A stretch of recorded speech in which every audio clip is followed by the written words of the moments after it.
Atas petunjuk penyelamat kita dan menurut ajaran ilahi, maka beranilah kita bernyanyi. Bapa kami yang ada di surga, dimuliakanlah namamu. Saudara-saudara yang terkasih di dalam Kristus, selamat pagi, selamat hari Minggu 12 September 2021. Salam Sabda Siap Saji. Mari kita berdoa. Dalam nama Bapa, Putra, dan Roh Kudus. Amin. Bapa yang penuh kasih, Putramu rela menderita sampai wafat di salib demi keselamatan kami. Semoga salib Putramu itu selalu menjadi sumber kekuatan pada saat kami mengalami penderitaan dan menjadi pendorong bagi kami untuk berempati terhadap penderitaan sesama, khususnya pada masa COVID ini. Biarlah kami menjadi sahabat semua orang, sehingga kami bisa saling bantu-membantu, bahu-membahu dalam situasi ini, agar kami semua dapat luput pada waktunya dari COVID, sehingga kami boleh menjadi manusia-manusia baru di dalam Engkau, kini dan sepanjang masa. Amin. Tuhan bersamamu dan bersama rohmu. Inilah Injil Yesus Kristus menurut Markus. Dimuliakanlah Tuhan. Markus bab 8 ayat 27 sampai dengan 35. Pada suatu hari Yesus bersama murid-muridnya pergi ke kampung-kampung di sekitar Kaisaria Filipi. Di tengah jalan Yesus bertanya kepada murid-muridnya, "Kata orang, siapakah aku ini?"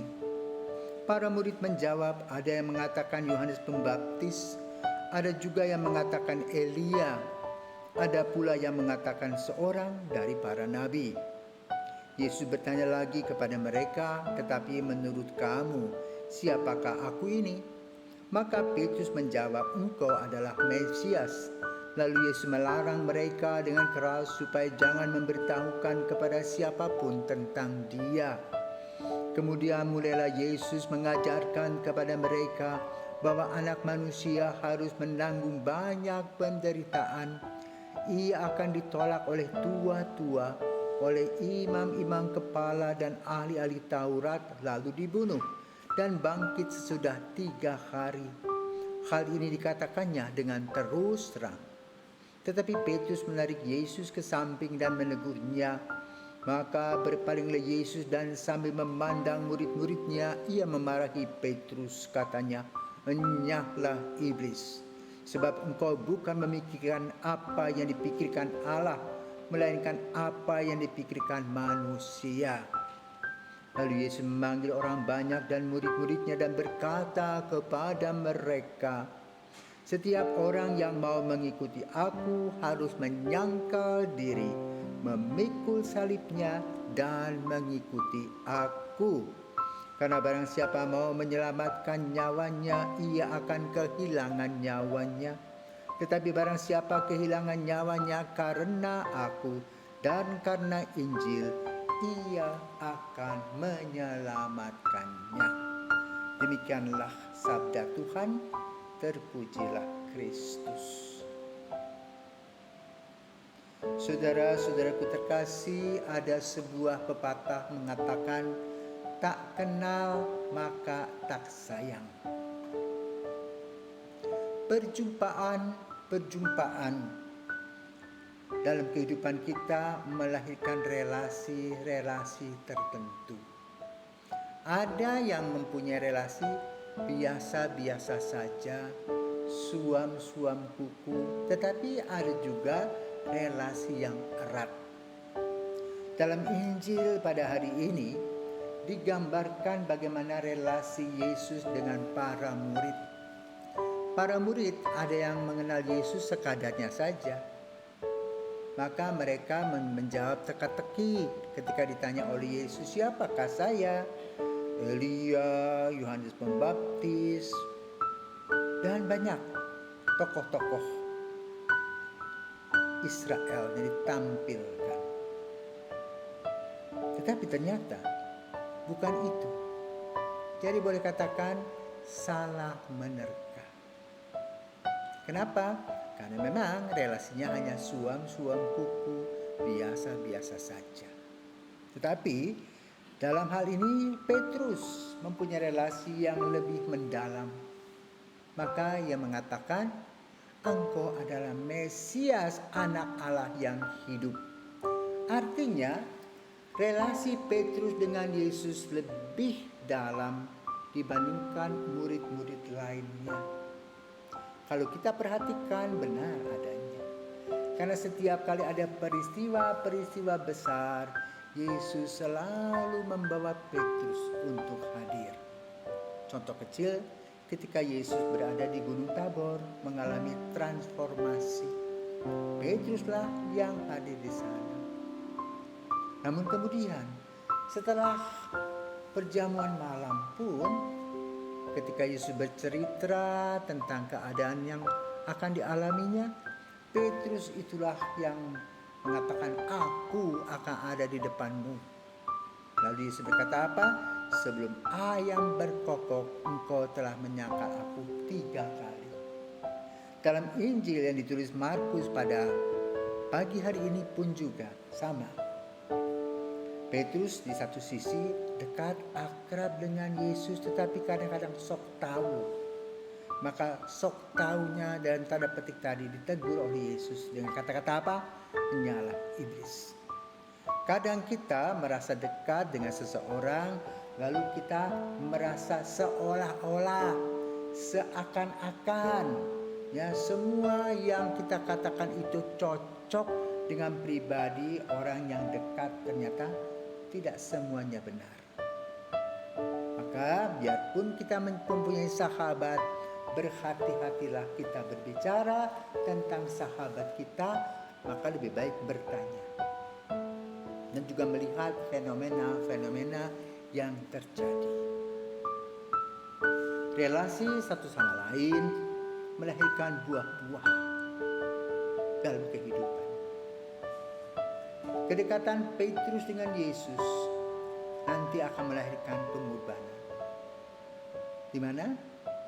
Ketika Yesus disalibkan, Petrus sudah lari, tanggung jawab menyangkal, dan kemudian Yesus datang mengunjungi Petrus dan bertanya, Simon anak Yohanes, apakah engkau mengasihi aku lebih dari semuanya? Ya Tuhan. Tanya lagi, ya Petrus, apakah engkau mengasihi aku? Iya Tuhan. Ketiga kalinya dia jawab iya, tetapi ia menjadi sedih sekali. Dan Yesus berkata kepadanya, gembalakanlah domba-dombaku. Artinya Petrus diberikan kepercayaan oleh Yesus. Dengan kata lain, relasi satu sama lain, khususnya antara Yesus dengan saya dan Anda, melahirkan sesuatu yang indah. Kenapa? Perjumpaan-perjumpaan itu unik dan mempunyai dinamikanya sendiri. Petrus kemudian setelah Yesus wafat, dan dia kemudian pindah dari Yerusalem ke Roma, menjadi pemimpin pertama gereja Katolik. Dan ketika terjadi penganiayaan dari Raja Nero, dia diungsikan dan di penghujung desa Vatikan waktu itu. Dia melihat Yesus yang berjalan akan disalibkan. Maka Petrus bertanya, Quo vadis? Lalu Yesus berkata apa? Menjawab, aku akan disalibkan untuk kedua kali. Maka Petrus sadar akan kekeliruannya. Dia katakan kepada umatnya, lepaskan saya, biar saya menghadapi semuanya seperti yang Yesus alami. Maka kemudian Petrus disalibkan di Bukit Vatikan dengan kepala ke bawah, kaki ke atas. Dia katakan, jangan seperti Tuhanku disalib. Biarlah aku kepalanya ke bawah, kakinya ke atas. Maka kemudian kubur itu kini menjadi Basilika Santo Petrus, di mana makam Petrus ada di bawah altar dari basilika tersebut. Saudara terkasih, perjumpaan-perjumpaan, kedekatan-kedekatan dengan Yesus melahirkan hal-hal yang luar biasa. Mau berkurban, tetapi dalam pengorbanan tadi tidak ada ngomel-mengomel, tetapi yang ada adalah damai, sejahtera, dan sukacita. Maka mari kita merajut relasi kita dengan Yesus. Biarlah Yesus menjadi teman seperjalanan kita dalam untung dan malang, dalam sehat dan sakit. Dan kita senantiasa mendapatkan yang terbaik dari Yesus sendiri. Karena dia mengatakan, engkau anakku.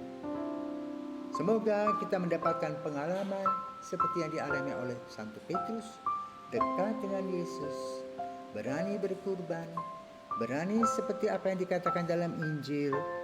Setiap orang yang mau mengikuti aku harus menyangkal diri, berbenah diri, memikul salibnya, dan mengikuti aku. Karena siapa yang kehilangan nyawanya akan mendapatkannya kembali. Selamat pagi, Tuhan memberkati.